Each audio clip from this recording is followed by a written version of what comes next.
Yo, what's going on, everybody? Man, it's good to be back once again for another week.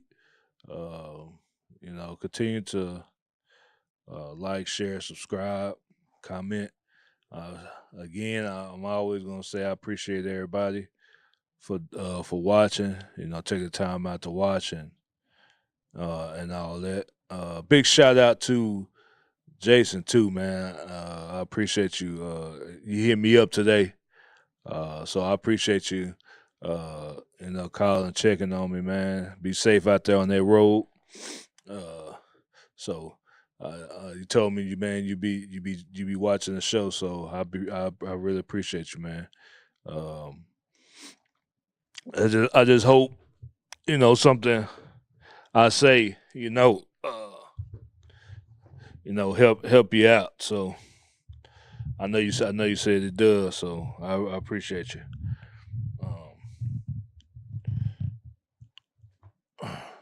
There we go. But man, I was sitting there thinking. I was talking to Emmanuel before we started um, about these dang kids. That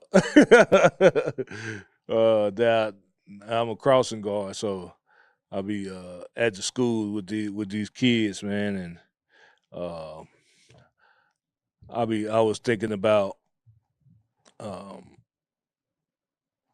how how the how it looks like. At first, for a while, it was like, we know that it's a lot of kids out here being raised solely by the mother of the house, and the men are nowhere to be found. They either leave, or they either working all the time, or the women, they keeping the kids away from the men. Little stuff like that here and there. Uh, as far as uh, men not being able to raise their kids, or you got men that really don't really want to raise their kids. Um, so it kind of affects how a lot of kids grow up in life, and how they see the world and stuff like that. Even as far as myself, I didn't have my dad around um, when I was a kid. So it kind of affects how you see the world and how you think and how you grow up. Even though I had um, my cousin Reggie, who I kind of modeled, tried to model my life around. That was somebody that I looked up to, because he was always there. He always would come pick me and my twin brother up. Um, he would come pick me and my twin brother up, and we'll play. Or he'll come to the house. We had a basketball goal in front of our house. So we'll play basketball. It'll be me, my twin brother, um, him, my cousin Reggie, and my cousin Lenny. Rest in peace to my kinfolk Lenny. I really miss him, man, because it's not a day that go by that I don't really think about him. Um, you know, but it'll be us, together all the time. And if we wasn't at my house playing basketball, we'll go to different parks and stuff like that to go play basketball. We'll find a gym to go to play basketball, or if we're not doing that, we go to my cousin. Since my cousin is like, I think he's like 6, 7 years older than us. Uh, so we were all of us was born in '87. Obviously me and my twin brother and my cousin Lenny, and then my cousin Reggie was born in like '80, I think, '80 or '81. So he's older than us. Um, so he had a family and everything. He was married, had kids already, but he still would come pick us up and and chill with us. And we would go to his house. Um, if it wasn't every weekend, be every other weekend. We'll go spend the weekend at his house, play video games, play basketball, go to the movies and stuff like that. Um, so we just spend time together, and we've been like that, been together since we was little kids. I say now, I say the only time that we were really separate from each other was uh, after my granny died. After my granny died, my cousin Reggie, because he lived with her. My cousin Reggie, he took it hard, um, and left, and we didn't see him for like a couple of years. And then I say, but after he came back, we were still together until I say to here recently. Really, is really the only time that we really haven't been together constantly. And a part of it is my fault. I haven't because I haven't been around. Every time he see me, he fuss at me about it, or every time he talk to me, he fuss at me about it. Uh, but uh, that's really the only time we haven't been together. And then when my cousin passing away a year ago, my cousin Lenny, with him passing away a year ago, this is the only time that we really haven't been together. We've always been together. Um, but um, I said that to say that I had um, a male figure in my life to look up to. As far as my cousin Reggie, my uncles here and there, but they had their own stuff going on, in and out, but they had their own stuff going on. But my cousin Reggie was a constant thing in my life to look up to, and like I said, it was somebody that uh, I tried to um, model myself after, as a role model. Even though everybody ain't perfect, and everybody have their own issues and situations.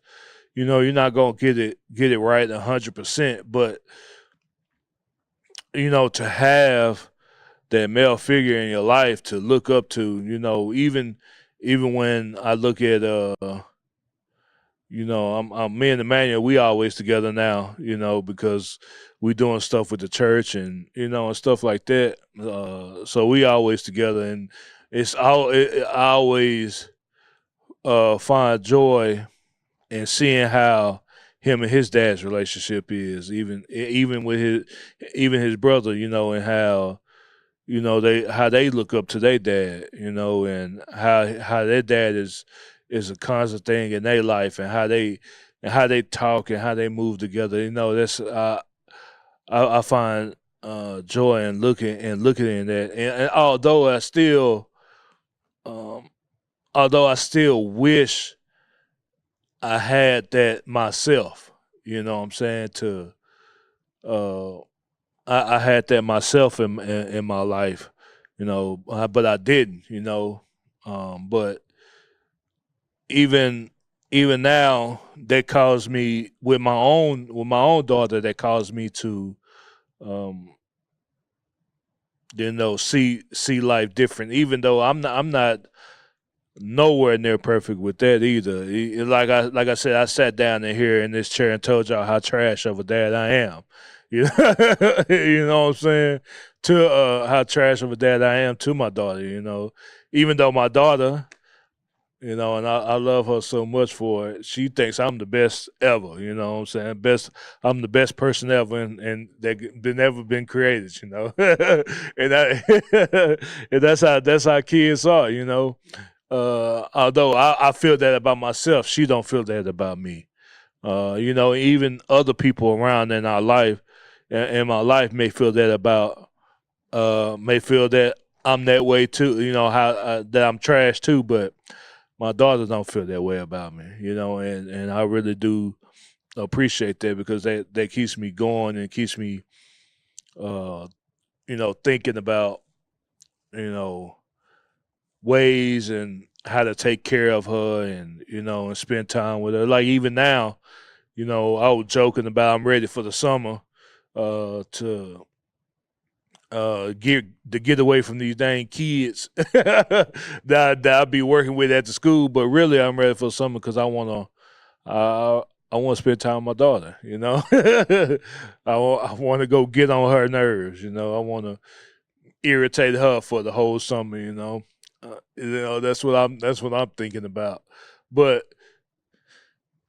oftentimes I think about you know life without a parent um, in your life. Obviously, the dads get the most, uh, get the hit the most, get them, get a lot of the negative energy towards them. But it's some horrible mothers out here as well. They for some reason somehow women always escape accountability. They dodge it, man. You know what I'm saying? They how I don't know, but they good at dodging accountability. And and some bad mothers out here, but um you get to see the effects of how kids not having both parents in the house on society, and but you sometimes you don't really get to see it until you see a kid that grew up with both parents in the house. They had a healthy relationship, a healthy marriage. Because sometimes you can have both parents in the house, but both of them are trash. It'd been better if either one of them wasn't in the house raising you. You know what I'm saying? You also have those type of situations where you know even having the parents in the house will probably even having the parents away from the house will probably be better with them living in there. You know what I'm saying? Though there are those type of situations, but uh, one of the reasons why I brought this up was because you get to when I out there crosswalking, looking watching and looking at these kids, a lot of times the actions that you see the kids do and partake in is because of the parents. It's either the parents don't care, uh, the parents don't care, or the parents are just like the kids. Like you can see the actions of the kid, and you be like, you know what? I know your parents act just like this because ain't no way that you ain't learned that from somebody. You know what I'm saying? Because as we grow up, and uh, all we're doing is learning. Either we learn it from what we read and see on TV, or we learn it from our surroundings, from the people that are around us. We're constantly learning, and we pick up things, and sometimes you pick up stuff and don't even know you picked it up. You know, um, so a lot of times, you see these kids out here and you wondering why they act the way that they act and do the things that they do when you can look past them and look at the parents and look at that and look at the house that they come from, and that's the issue It's not the issue ain't the kids. The issue is the ones that's behind the kids, which is the parents. You know, and a lot of times too. I think about us as kids, we get upset and angry at our parents for the stuff that they do and the stuff that they say and stuff like that. And we forget that they're also human and have their own life to live and have their own situations and issues that they're dealing with. Not only are they dealing with uh, the life that they live as far as work and paying bills and stuff like that, they're also dealing with how they grew up, and how that affected them. You know, um, although that's not although it's not an excuse for some of the things and some of the situations that parents put their kids in. That's not an excuse uh, to get away from that. But at the same time, you know, it kind of puts in perspective of how you should look and feel towards your parents when you have some kind of uh, animosity or something like that towards them. Excuse me. Like even with myself, like I always say, I can always do better as far as my relationship with my daughter and the things that I do or I have done with her and for her. Um, but I do enjoy, uh, you know, our relationship now.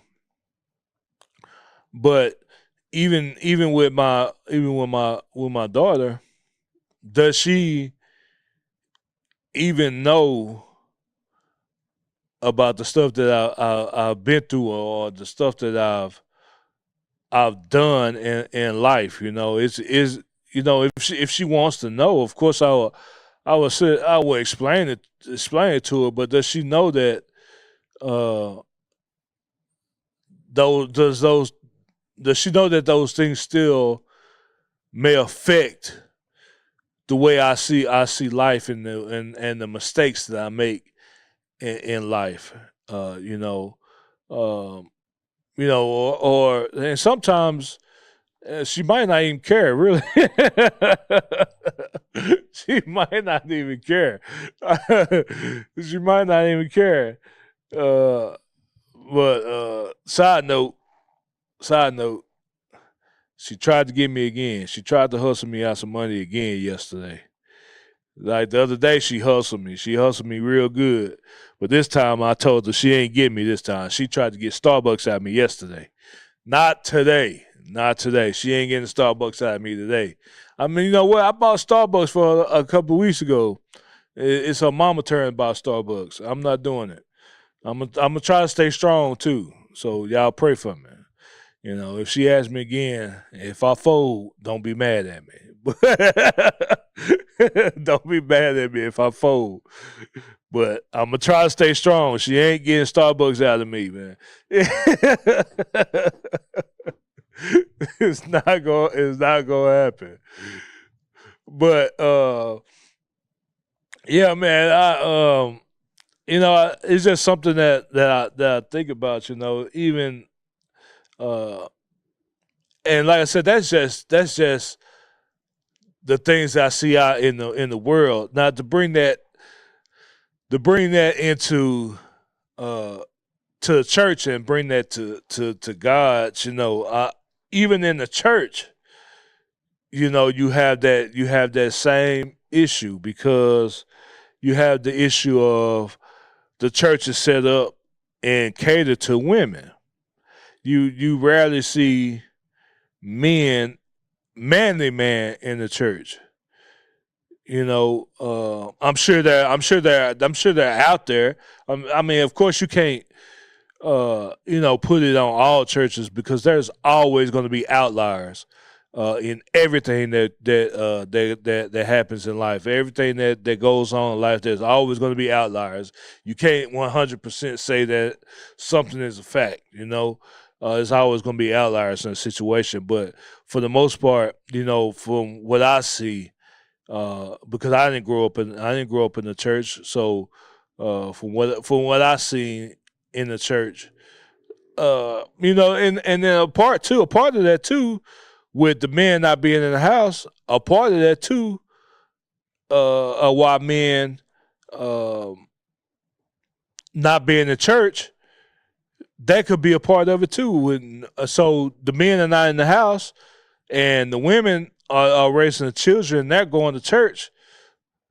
That could be a part of the reason too. But you see that there are less men in the church than there are women. So the ministers, they cater to the women. All their sermons will be catered to women. Even when they give examples, the examples are catered to women. And the men, and a lot of times, if you do find a church that have a lot of men in it, sometimes they're not what you would call manly men. They maybe be a little, what the word would say, effeminate. Or if they're not that, then they're sleeping around with everybody. They're sleeping around with everybody in the church, or they come in, they're constantly, if they're not sleeping around with everybody in the church, they out in the world doing it, or they're, doing all kind of crazy stuff, but even in the church, like I said, there are not a lot of men there. I truly believe that God wants, because it's set up that way. Adam was formed first, from the beginning, then Eve. Of course, God sets the man above all. So I believe that God wants the men to come back to the church, to set an example for the families, for the women, for the children. So we got to get the men to come back to the church, and a part of that too is, like I said, the men not being effeminate, the men not sleeping around. You know what I'm saying, and the men not catering to the women. You have to be, men want to follow men. You know, they want to follow a strong leader, a man that has integrity, the man that stands 10 toes down in who he is. That's a part of how to get the men back in the church. And here at our church, which is the church within ministries, we've been having a good amount of men to come out on Wednesday for our sisterhood and brotherhood. For our brotherhood that we have on second and third Wednesday. It's been awesome. Of course, like I said, the women outnumber us sometimes, but we've been having a good amount of men that come out, and it's been awesome to see, to really have men around, and then also a lot of men, they don't want to express how they feel, and we have to let men know that it's okay to open up, to have your feel. It's okay to cry. You know what I'm saying? It's okay to express your feelings. And nobody's gonna uh, you know harm you for it. Um, so we I believe it's a burden to get the men back in the church. And two, it's already